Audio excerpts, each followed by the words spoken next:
Mr. Chair, may I just make a comment on the earlier statement of Senator Pia Cayetano, if I may? Mr. Chair, yes, you recognize me, right? Yes. I am not AI, I'm alive. And I'm present.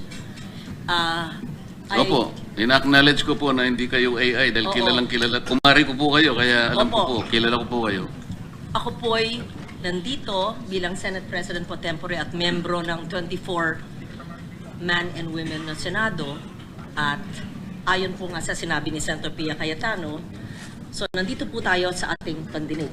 Kasi may nagtatanong kung nasaan.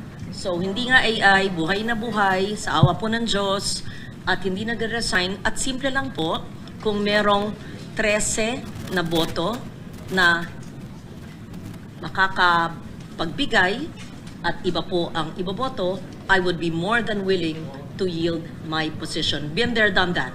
Just like 2022, Senate President Mig Zubiri, I was pro tempore and we were ousted by Senate President Chis Escudero and Senate pro tempore Jinggoy Estrada. I more than willingly gave my seat. So just to make it clear, never po tayo nagkakapit ko sa anumang posisyon, pero nandito po ako para ipakita na nandito po tayo at hindi pa po tayo nagre-resign sa ating posisyon.